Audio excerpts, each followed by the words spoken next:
I think what we've just seen there, David, I suppose was the equivalent of bringing Christopher Reeve up last year, wasn't it? Yes, One of those. exactly right. But I wish they hadn't done it. I think it's sad to see Ali like that. It is sad to see him. Ironic in this condition. contrast with George Foreman. Yes, yes. You look at those two and say, who won the fight? My word. Yeah, and when you see the film, it's so ironic because George Foreman, back then when they fought, was a completely different person.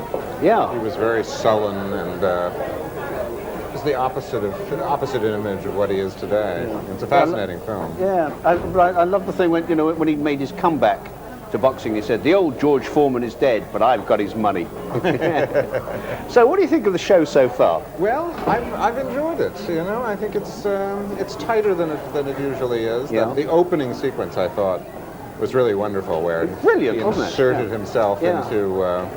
into all the other films. Yeah. It was really smart. Well, that actually is something that, thanks entirely to one of the categories coming up next, which is film editing. Yes. Because film editing ain't what it was. It's not at all. So changed Not at all. entirely. It used to be a slow, painstaking clip and paste job, and now it's all done on computers.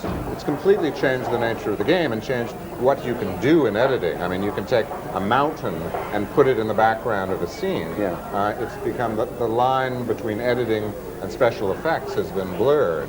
And it's changed the lives of the editors. The studios are rushing the production schedules because these new machines are supposed to make it much quicker.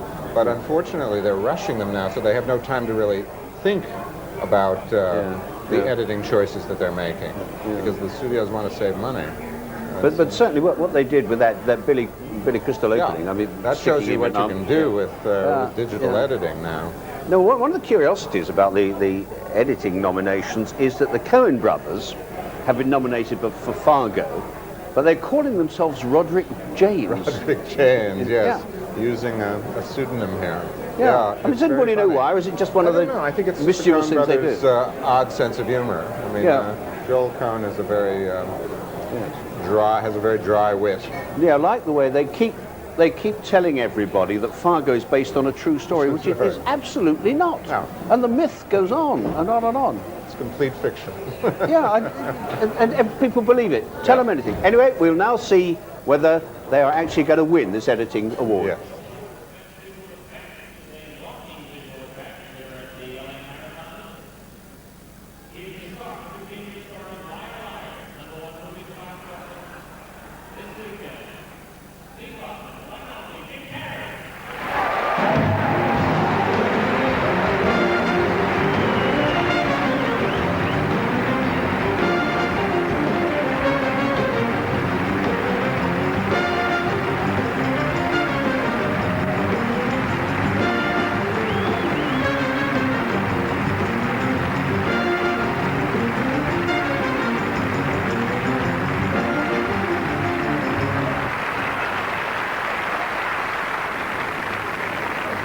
And how was your weekend?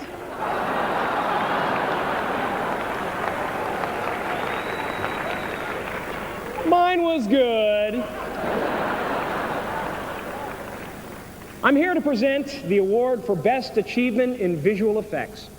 Today's visual effects artists are revolutionizing our theater experience, taking us on wild flights of fancy, creating characters limited only by their fertile imaginations.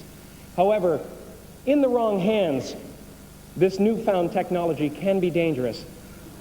I think we've all seen the Fred Astaire posthumous vacuum cleaner commercials. I'm sucking up the lint balls, getting in the corners, dumping out the back. No one in this room is safe!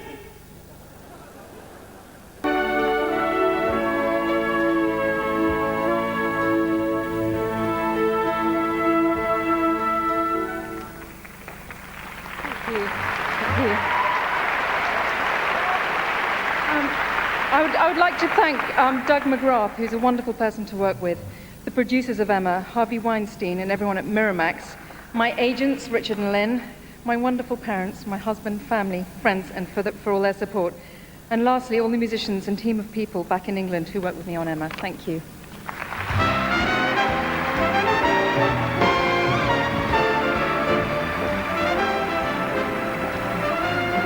Emerge as an artist, fulfilling his promise. It is a triumph of spirit that leaves us hopeful for his future in music, in life, and in love. This passionate film is Shine.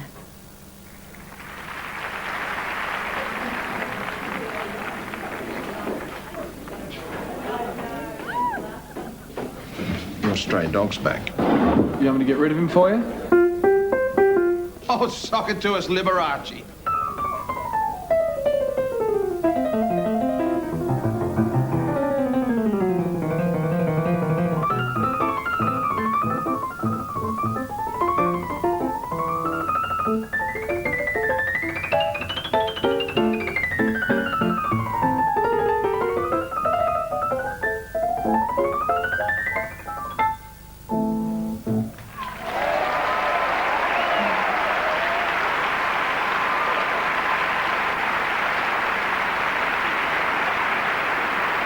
Ladies and gentlemen, David Helfgott.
Well, that certainly was a surprise, wasn't Yes, it, David there was a Helfgott? They've moment. kept that secret Yeah. very well. Yeah. You know. There was a moment there when I thought he might be going to play the whole of Rack 3. We could have gone off and had dinner and come back. He is playing it here in Los Angeles in a few days. Yes, he is indeed. It was interesting, too, to see him being applauded by Jeffrey Rush. Jeffrey Rush. It's a wonderful moment. And Jeffrey Rush, of course, is hotly tipped, is he not, to get the Best Acting Oscar. He has been sort of the favorite, having won the Golden Globe and the Yeah. Screen Actors Guild. But I tell you, there's a feeling in town that Tommy Lee Jones, Billy Bob Thornton. Very similar guys, yes. Billy Bob Thornton is actually kind of the guy to beat. It could pull off the big upset of the night. Yes. I mean, what's funny is that they're both playing sort of mentally challenged characters. It never does you any harm in the Oscars, does it? Doesn't. You If know? you look back, Dustin Hoffman in Rain Man. Yeah. Tom Hanks. Tom Hanks. Well, Tom Hanks twice, really, with Philadelphia when he was dying of Yeah, AIDS. disabilities, and also, disabilities Forrest can Gump. win you Oscars. Yeah. Daniel Day-Lewis, of course, in My Way Left back, Foot. yeah. It's a Oh, you perfect go all the way back, what, to Johnny Belinda, I suppose. Yeah. Ex-wife of your former president. Right. Surest way to get a nomination. Yes, it is, but there is a huge sentimentality in Oscar voters, isn't there? Oh, yes. I mean, they're easily jerked to tears. The Academy is a very sentimental group, and they tend to vote for the movie with heart and for the performance that makes them cry. They really like nothing better than to cry, you know. they don't seem to like to laugh, or at least they don't give awards for making you laugh. Well, I suppose also it makes it look as if they personally care, doesn't it? Mm-hmm. Yeah. They've embraced this poor soul. You know, it's like sort of the more heartless the business, the more sentimental the results. Absolutely. And there is a feeling, you know, I mean, I thought that Geoffrey Rush's performance in Chime was terrific. Yeah. But there were two other guys in it too. Yes. And it's unfair that, particularly, I forget his name, alas, but the one who played the teenager. Noah Taylor. Noel Taylor. Yeah. He deserved a nomination too, didn't he? He did. It was a wonderful performance, and I've seen him in other Australian films such as Flirting. He's a wonderful young actor, and I don't think Geoffrey Rush's performance could have been as affecting if you hadn't already been set up by Noah Taylor. Yeah. It was wonderful. We will soon find out, because Best Actor comes up fairly soon now.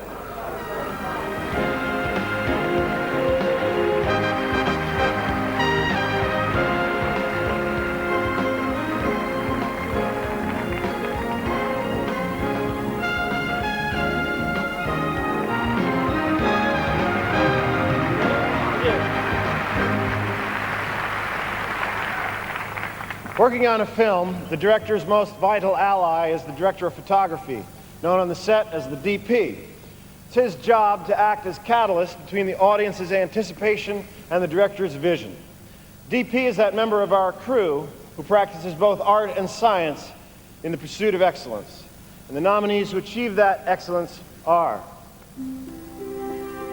John Seal for The English Patient, Darius Kanji for Evita, Roger Deakins for Fargo, Caleb Deschanel for Fly Away Home, Chris Menges for Michael Collins, and the Oscar goes to John Seal for The English Patient.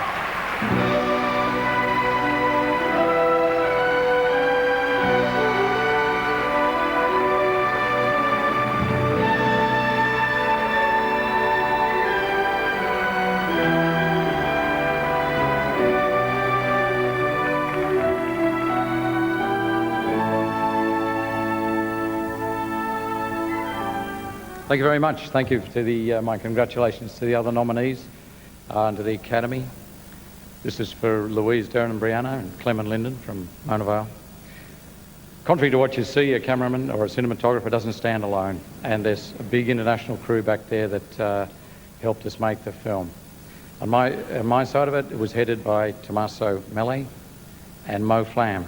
Second unit, Remy Adafarison, who shot all the second unit. He shot all the beautiful camels. To Michael Ondaatje, thanks very much for the book. To Anthony Minghella, thanks very much for asking me to contribute to the film. And to one of the nicest producers, my congratulations to the Thalberg Award, and one of the world's gentlemen, Mr. Saul Zaentz. Thank you very much.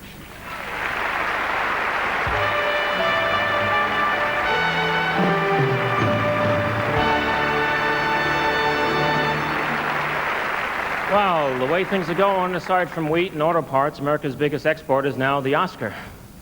So,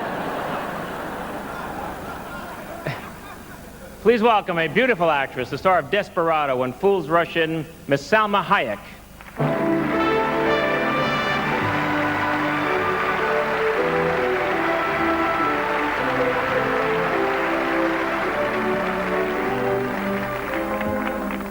In the film One Fine Day, George Clooney and Michelle Pfeiffer play two people who are destined by fate and a clever screenwriter to overcome a series of obstacles and fall deeply in love by the final reel. The Oscar-nominated song from the film is titled For the First Time. The writers are James Newton Howard, Judd J. Friedman, and Alan Dennis Rich. They've captured that wonderful moment when two lovers discover for the first time they are in love. Here to perform the song he sang so beautifully in the film is Kenny Loggins.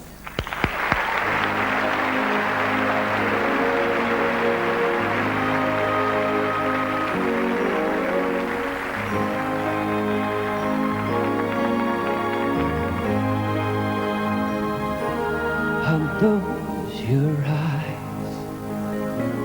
Is that your smile? I've been looking at you forever, but I never saw you before. I feel your hands holding mine. Now I wonder how I could have been so blind. And for the first time, I'm looking in your eyes. For the first time, I'm seeing who you are. I can't believe how much I see when you're looking back at me. Now I understand what love is. Love is for the first time.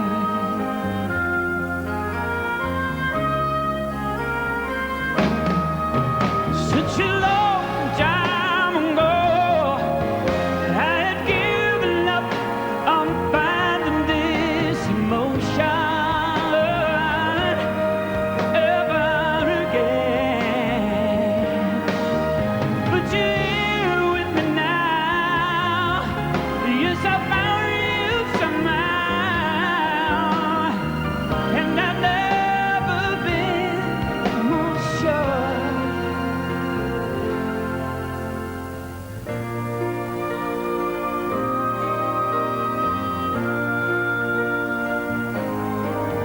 For the first time, I'm looking in your eyes. For the first time, I see who you are. I can't believe how much I see when you're looking back at me. Now I understand why love is for the first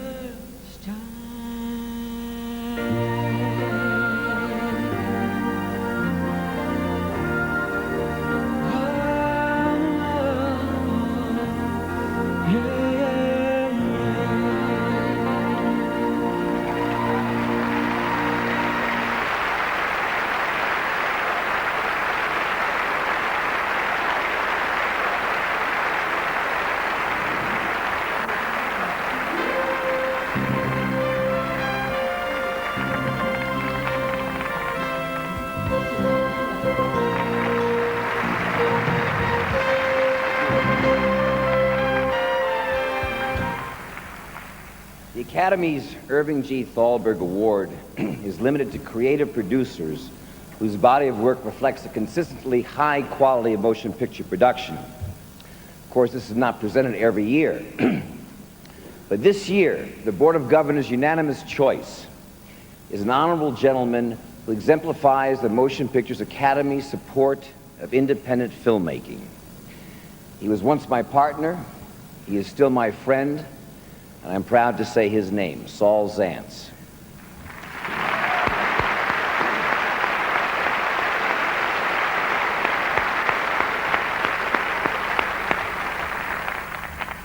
In 1975, Saul and I produced One Flew Over the Cuckoo's Nest. Milos Forman directed it for us, Jack Nicholson starred, and it won 5 Oscars, including Best Picture. Well, we thought it was beginner's luck. But Saul went on to win another Best Picture and 7 other Academy Awards for his second collaboration with Milos on Amadeus.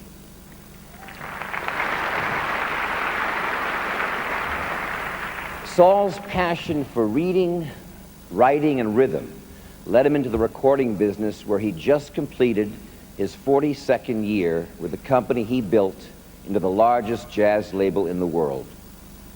And while his devotion to jazz continues unabated, his appetite for assembling the elements of epic movie making and shepherding them through the writing, shooting, editing, marketing, and distribution continues to give us distinguished films like the ones you're about to see.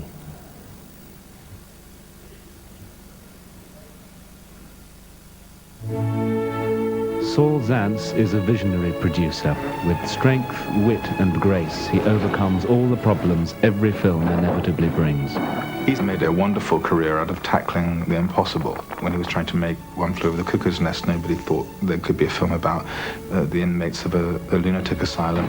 If Mr. McMurphy doesn't want to take his medication orally, I'm sure we can arrange that he can have it some other way. But I don't think you'd like it, Mr. McMurphy. You'd like it, wouldn't you? Well, give it to me. I knew him on The Unbearable Lightness of Being, and he was always there, and it was very comforting. I know you see other women. I know it. How can someone make love without being in love? I wish I could be like you. He has had the courage to try and take on quite formidable tasks. Where are you, Over? I'm at play in the fields of the Lord. Get your ass back here in the aircraft now! If the Lord made Indians the way they are, who are you people to make them different? Tell us about Wolfgang Amadeus Mozart. Well, studios didn't want it. The head of the studio said costume pictures really don't do much business. There's an unprincipled, spoiled, conceited brat.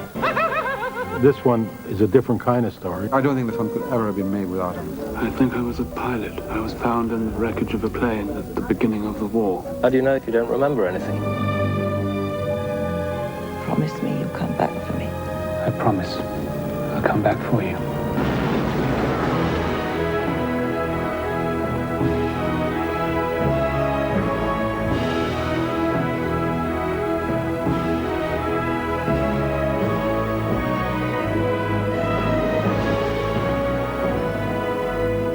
How many adventures are left?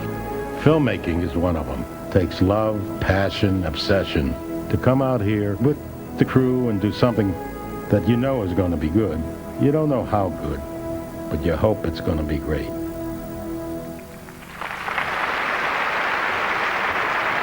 Ladies and gentlemen, Saul Zaentz.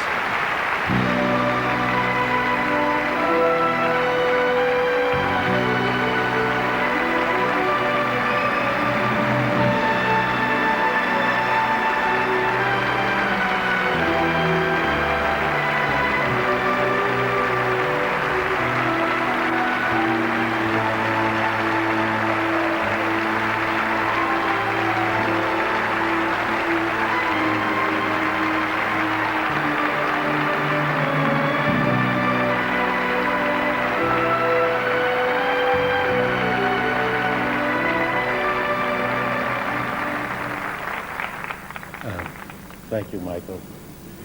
25 years ago, we worked together, and he hasn't forgiven me since for yelling at him. But that's show business. I'd like to talk for a minute about passion. Don't move around in your chairs or change the station on your TV set, as the following words will be innocent. Darryl Zanuck, Hal Wallace, David Selznick, Walt Disney, and Samuel Goldwyn are among the giants who were the early recipients of this award. All are recognized as producers who brought passion to their films, and they were really bound together by their love of movie making. Passion is an unmeasurable, indescribable factor that separates movie from movie. Passion moves freely across borders, speaks every language, and flourishes in every culture. The movement of passion is the most gratifying satisfaction in any movie maker's life.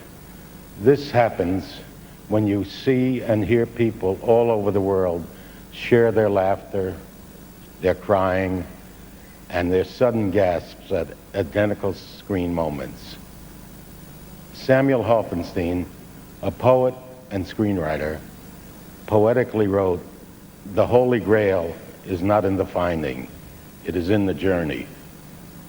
The Irving Thalberg Award memorializes a giant among giants who brought us a sense of film history. This belongs to the many with whom I have shared dreams and journeys. My cup is full. Thank you.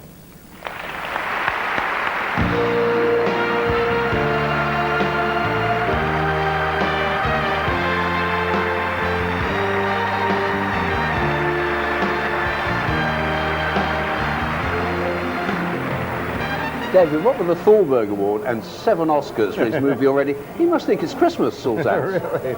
You know, is there anything he's not going to win? It certainly doesn't. You wouldn't bet against it at the moment. It's winning everything. It's interesting that they gave it to him this year because he's really, like all the films, he's an outsider in Hollywood. You know, he's never lived here. He lives in Berkeley. And, yes, that's true. You know, he's truly an independent filmmaker.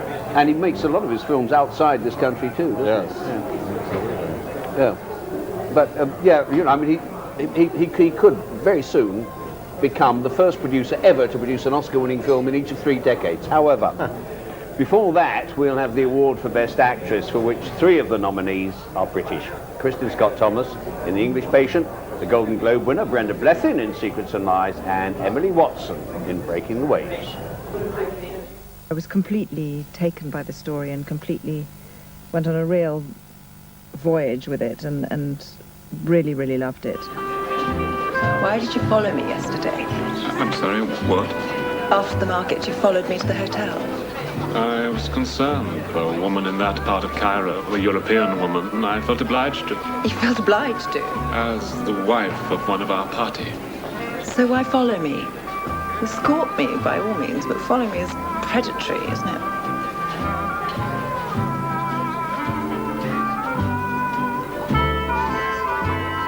It's so rewarding, you know, at the end of the day, having worked in this very special way that he does. Because no matter what criticism is thrown at you, you know that what you've done is honest and truthful, whether anybody likes the character or not, or the performance. Look at that. Legs like a teenager. Do you act her? You'd like a pair like that. What for? I'm known for my legs. If you got it, flaunt it. It's amazing, and it's wonderful that you know that it's come this far and it's had the recognition that it's had. It's very pleasing, you know. I feel very honoured and kind of quite overwhelmed. Really, it's all a bit bewildering. Everyone says that I love you too much, and if you found out how much I loved you, you might get upset because we're not together right now. Oh, best never stop saying you love me. Here. Yes. No matter what anybody says. Yes. I think very good performances, all 3 of them, but I have to say, no matter what has been happening with The English Patient, I have to say that my money is on Frances McDormand for Fargo for Best Actress. I agree with you there. I think it is their chance to give Fargo an Oscar, and I think in a sense they're voting as much for the character Marge as they are for Frances McDormand. They love that character. There's even talk here of spinning out a TV series based on Marge. You know, they've never liked the Coen Brothers movies before. What's different about it is that there's a sort of a positive. Again, it's the question of sentiment that we were talking about earlier. You know, she's the one Coen Brother character who has a heart. Yes, she does. That's what they love about it. And it's a wonderful performance. Yes, but it was excellent performance. But the thing that seems to be going against it, or some people think might go against it, is that Oscars are hardly ever given out for a comedy performances, and hers is comedy. It's very rare. You could stretch it to be comedy drama, really. Yeah, but probably not since Diane Keaton maybe and Annie Hall. But this was a very strong year for actresses. Unusually strong. I mean, I think all 5 of these any of them could have won in another year, you know. But going back to what we were saying earlier, you know, about disability helping you very much with Oscar voters, Diane Keaton would then be in with a strong chance because she dies gracefully and graciously throughout the film, doesn't she? It's true. So, but I doubt if that'll happen this year, though. I doubt it'll happen. But too small, as good as she is. But as you know, it is a difficult one to pick, isn't it? I think it's a very close race. I mean, I give the edge to McDormand, but I think Blethyn could give her a run for the money. Oh, certainly a run for the money. If anybody's going to be right. Foreign language film up next.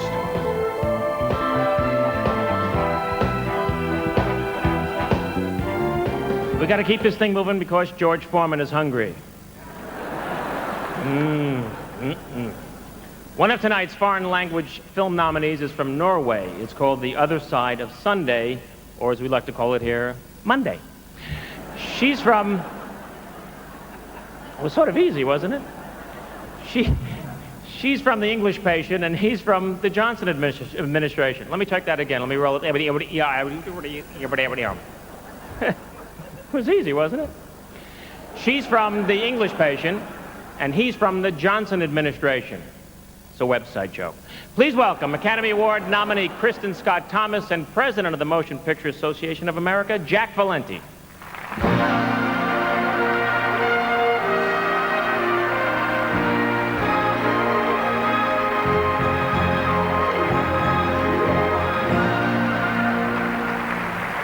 We have the pleasure of bestowing the Oscar for Best Picture in a Foreign Language to one of 5 nominees.